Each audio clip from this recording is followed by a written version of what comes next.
वंदे मातरम। शिक्षक साथियों और शिक्षा जगत से जुड़े अन्य कर्मचारी साथियों, कुछ दिन पूर्व जो आदेश आया था आंगनवाड़ी केंद्रों को विद्यालय के साथ में समन्वय या मैपिंग करने के संबंध में, अब इसके संबंध में मैं पिछली वीडियो में विस्तार से बता चुका हूं कि किस तरीके से आपको किन आंगनवाड़ी केंद्रों का भौतिक रूप से समन्वय करना और किन का सिर्फ मैपिंग करनी है, प्रशासनिक रूप से समन्वय या मैपिंग करनी है।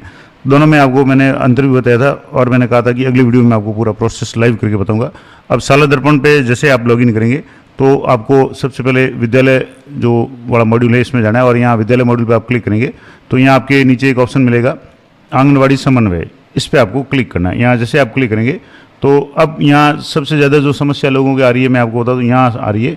अब यहाँ जो इम्पोर्टेंट बात है, मैं कई लोगों की जो समस्या इस कारण से बता रहा हूँ कि यहाँ एक लिखा हुआ आ रहा है कि क्या आप विद्यालय के साथ में आंगनवाड़ी केंद्र का भौतिक रूप से समन्वय अथवा मैपिंग करना चाहते हैं। अब मान लो आप भौतिक रूप से सत्यापन या मैपिंग नहीं करना चाहते, लेकिन सिर्फ मैपिंग करना चाहते हैं प्रशासनिक रूप से, और वो सभी को करनी है। अब यहाँ जैसे नहीं करके आप जैसे ही गो पे क्लिक करते हैं तो एक जो टेक्निकल आ रहा है, समस्या आ रही है कि वापस बैक जा रही है, यानी ये आगे प्रोसीड नहीं हो रहा है। तो इसका क्या समाधान है? तो इसका समाधान ये है कि आपको इस पे आंगनवाड़ी समन्वय पे जाकर के अब ये जो मैसेज आ रहा है कि क्या आप विद्यालय के साथ आंगनवाड़ी केंद्र का भौतिक रूप से समन्वय या मैपिंग करना चाहते हैं, तो आपको यस पे क्लिक करना है। हालांकि भले ही आप भौतिक रूप से उसका मैपिंग नहीं करना चाह रहे, 1 किलोमीटर के दायरे से बाहर है आंगनवाड़ी केंद्र, या किसी भी परिस्थिति में अगर आप विद्यालय से भौतिक रूप से समन्वय नहीं करना है, फिर भी आपको यहाँ यस दबा के ओके करना है और इसके लिए आगे आपको ऑप्शन मिल जाएगा। तो यहाँ से जैसे गो पे क्लिक करेंगे, यहाँ पहले यस यहाँ पे क्लिक करना है और यहाँ गो पे क्लिक करेंगे, तभी ये आपके आगे प्रोसीड होगा। अब आपको यहाँ से आंगनवाड़ी कोड नंबर इंटर करने जो आपके परिक्षेत्र में है, आपके 1 किलोमीटर के 2 किलोमीटर के दायरे में है, या आपके विद्यालय के या पंचायत के परिक्षेत्र में है, पीओ के क्षेत्र में। अब वो सर्च कैसे करेंगे, उसके कोड कैसे पता करेंगे? तो यहाँ सर्च नियरेस्ट आंगनवाड़ी लिखा हुआ है। अब यहाँ आपके 4 तरीके हैं। पहले आप किलोमीटर से चेक कर सकते हैं, जिसमें आपके 1 किलोमीटर 2 किलोमीटर या 5 किलोमीटर के दायरे में जो भी आंगनवाड़ी होंगे वो शो हो जाएंगे। आंगनवाड़ी कोड आपको पता नहीं है। तीसरा तरीका है सर्च आंगनवाड़ी विद ब्लॉक। तो ब्लॉक अगर आप इंटर करेंगे तो भी आपके जो विद्यालय का ब्लॉक है उसके अनुसार सर्च पर क्लिक करेंगे तो हो सकता है जो भी ये आपके ब्लॉक के सारे यहाँ से इस तरीके से आपके आ जाएगा। और इसके जो भी नंबर है आपको यहाँ आंगनवाड़ी के जो भी ये नंबर है, कोड नंबर है, ये आंगनवाड़ी कोड नंबर ये आपको कॉपी करना है। अब मान लो तीसरा तरीका ये हो गया। चौथा तरीका है सर्च आंगनवाड़ी विद जीपी, यानी ग्राम पंचायत के द्वारा करना है। तो यहाँ से भी आप सर्च पर क्लिक करेंगे तो आपके जो भी ग्राम पंचायत वाइज आपकी लिस्ट आ जाएगी। उस लिस्ट में से आपको अपनी ग्राम पंचायत के जो भी आंगनवाड़ी केंद्र है उनको आप सर्च कर सकते हैं, उनके कोड नंबर है वो आप जान सकते हैं। तो तीनों तरीके मैंने बता दिया आपको किस तरीके से आप करना है। आपको किसी भी तरीके से आंगनवाड़ी जो आपके समन्वित करना चाहते हैं, चाहे भौतिक रूप से या प्रशासनिक रूप से, उनके कोड नंबर आपको पता करने। तो यहाँ से जैसे ये ब्लॉक वाइज किया मैंने, ग्राम पंचायत वाइज, तो यहाँ से इस तरीके से ग्राम पंचायत आ जाएगी तो बहुत बड़ी लिस्ट आ जाएगी। सबसे सरल तरीका है डिस्टेंस के रूप में। तो आप यहाँ से डिस्टेंस पे क्लिक करेंगे और डिस्टेंस पे आप जैसे सर्च करेंगे तो डिस्टेंस 1 किलोमीटर 2 किलोमीटर के दायरे में जो भी आंगनवाड़ी होंगी वो आपके शो हो जाएगी। तो मैं वापस इसको डिस्टेंस पे करके आपको बता रहा हूँ।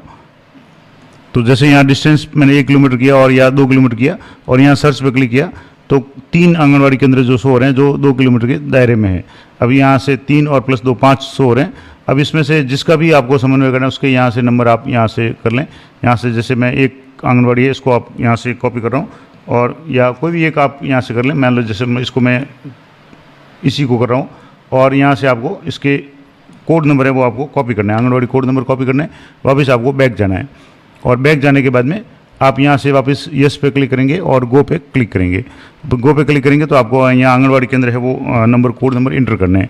यहाँ से जैसे मैंने कोड नंबर इंटर कर लिए, अब आपको गो पे क्लिक करना है।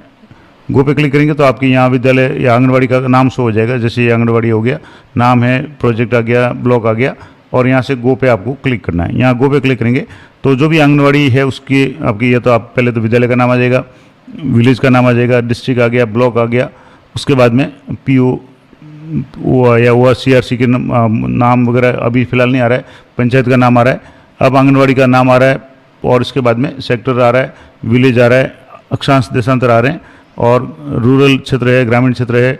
अब यहाँ आपको जो कुछ जानकारी भरनी है।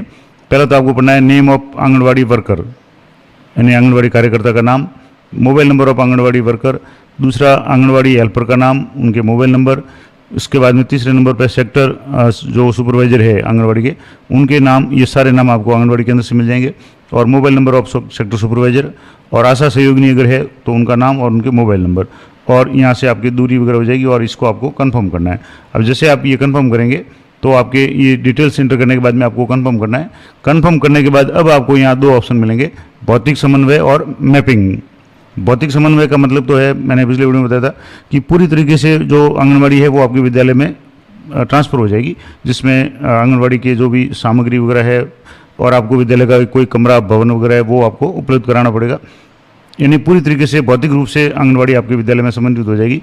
और उसका दायरा क्या है कि ये तभी चुनना है कि ये पहली बात तो यदि विद्यालय में अतिरिक्त कक्ष उपलब्ध हो।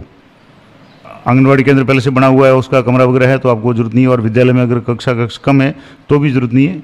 अब कब है कि या तो एक तो विद्यालय में अतिरिक्त कक्ष उपलब्ध हो, दूसरा एक्स्ट्रा कमरे पड़े हो, और ये तभी चुने जब विद्यालय से आंगनबाड़ी की दूरी शहरी क्षेत्र में 500 मीटर और ग्रामीण क्षेत्र में 1 किलोमीटर यानी 1000 मीटर के दायरे में हो। यानी जो भी आंगनबाड़ी हो, एक ग्रामीण क्षेत्र की बात करें तो 1 किलोमीटर यानी 1000 मीटर के दायरे में हो, और एक्स्ट्रा क्लासरूम वगैरह या रूम आपके उपलब्ध हो आंगनबाड़ी के लिए, तभी आप उसको भौतिक सत्यापन या समन्वय करना है। अन्यथा उसको आपको मैपिंग करना है, और मैपिंग से भी करना है। और ये मैपिंग कब करना है कि मैपिंग जब विद्यालय में अतिरिक्त कक्ष उपलब्ध नहीं हो, और तभी चुने जब विद्यालय से आंगनबाड़ी केंद्र की दूरी निर्धारित मानकों के बाहर है। जैसे शहरी क्षेत्र की बात करें तो 500 मीटर के दूर है, और ग्रामीण क्षेत्र में 1 किलोमीटर से अगर दूरी पे कोई विद्यालय है तो ये आपको मैपिंग करनी है। अब यहाँ जैसे डिस्टेंस आ रहा है तो ये डिस्टेंस थोड़ा सा गलत है, वास्तव में इसकी दूरी है वो 1 किलोमीटर से ज़्यादा है, इसलिए इसको यहाँ से मैपिंग ही करना है, भौतिक समन्वय नहीं करना है, सिर्फ मैपिंग क्लिक करेंगे।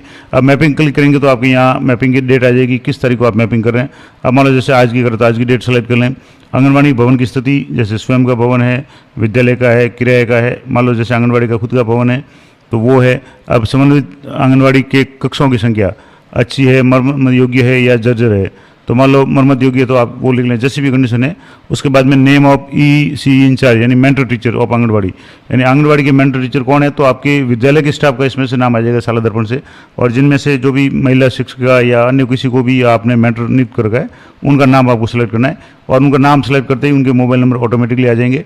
अब आपको वहाँ जो आंगनबाड़ी में, इस आंगनबाड़ी में जो भी बच्चे हैं नामांकित, उनकी संख्या यहाँ जैसे 3 से 4 P1 PP +3 +4 +5 यानी कुल योग। अभी जैसे यहाँ बच्चों का नामांकन नहीं आ रहा है तो यहाँ क्योंकि सेशन 26-27 है, अब मान लो 25-26 का यहाँ से क्लिक करेंगे तो भी यहाँ नामांकन नहीं आ रहा, तो हो सकता है इस आंगनबाड़ी में बच्चों का नामांकन अपडेट नहीं किया हो।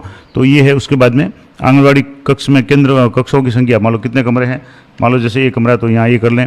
आंगनबाड़ी केंद्र में बच्चों ये तो फर्नीचर उपलब्ध है या नहीं, जैसे है तो हाँ ठीक है, अन्यथा नहीं कर दें। उसके बाद में TLM सामग्री उपलब्ध है हाँ या ना, तो जैसे सामग्री उपलब्ध है, शिक्षण सामग्री की उपलब्धता है तो आप हाँ कर दें या नहीं, जो भी है। डोर प्ले सामग्री जो भी है, गेम्स की सामग्री है वो अगर है तो ठीक है, नहीं तो आप ना यहाँ जो भी लागू हो तो अब वो करें। अगर मान लो है तो फिर फिसल पट्टी है या नहीं है, अब मान लो फिसल पट्टी और झूला नहीं है तो आप इसको नहीं पे क्लिक करें। और उसके बाद में स्वच्छ पेयजल की सुविधा है तो हाँ, अन्यथा नहीं कर लें। क्रियाशील शौचालय है या नहीं है तो आप जो हाँ ना जो भी है। क्रियाशील विद्युत या सोलर की उपलब्धता है या नहीं, जो भी है आपको हाँ या ना करना है। और बच्चों के खाना खाने के लिए अलग से बर्तन की सुविधा है हाँ या ना, जैसा भी है आपको यहाँ से क्लिक करना है। और वॉल पेंटिंग की हुई है या नहीं है तो आप जो भी है वो आप यहाँ से इसको क्लिक करेंगे। और वर्तमान में उसकी स्थिति क्या है, अगर पेंटिंग की हुई है हाँ करेंगे तो आपके ऑप्शन आएंगे कि वर्तमान स्थिति सही है खराब, तो जैसे सही है तो सही है, खराब है तो जो भी है आपको यहाँ से लिखना है। और उसके बाद में क्या केंद्र में EEC रसोई सामग्री है हाँ तो ठीक है, नहीं तो नहीं कर दें, जो भी है। अब इसके बाद में जो भी सामग्री उपलब्ध है उसको आपको चिन्हित करना है, जैसे इसी वर्कबुक वगैरह है, किलकारी उमंग तरंग जो भी बुक्स आती है, प्रमाण पत्र वगैरह है, आउटडोर प्ले सामग्री है, रेस्पॉन्सिव पेरेंटिंग किट वगैरह है, या थीम बेस्ड चार्ट वगैरह है, या कैलेंडर वगैरह है, जादुई पिटारा वगैरह, जो भी इनके सामग्री वगैरह इनमें से कोई हो वो आपको सेलेक्ट करनी है। इसके बाद में क्या EC गतिविधियाँ समय सारणी के अनुसार कराई जा रही है तो हाँ या ना, जो भी है। और क्या उपलब्ध जगह है, अगर जगह है तभी करवाई जाएंगी। और उसके बाद में क्या मेंटर टीचर द्वारा EC गतिविधियों का संचालन मार्गदर्शन किया जा रहा है हाँ या ना।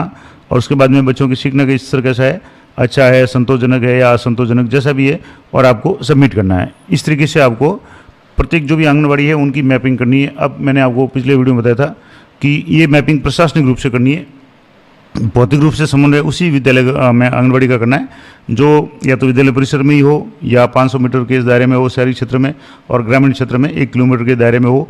और दूसरा उस विद्यालय में एक्स्ट्रा क्लासरूम या एक्स्ट्रा रूम हो जहां आंगनबाड़ी की जो भी कार्यालय या जो भी उनके बच्चों के लिए जो व्यवस्था है वो की जा सके, तो उसी स्थिति में आपको भौतिक रूप से समन्वय करना है, अन्यथा आपको सिर्फ मैपिंग करनी है। अब ये संपूर्ण जानकारी मैंने आपको बता दी, पूरा प्रोसेस भी आपको बता दिया। तो ये संपूर्ण जानकारी आपको कैसी लगी? अगर अच्छी लगे तो वीडियो को लाइक करें, शेयर करें और अधिक से अधिक साथियों के साथ में शेयर करें। मिलते हैं नेक्स्ट वीडियो में, तब तक जय हिंद, जय भारत।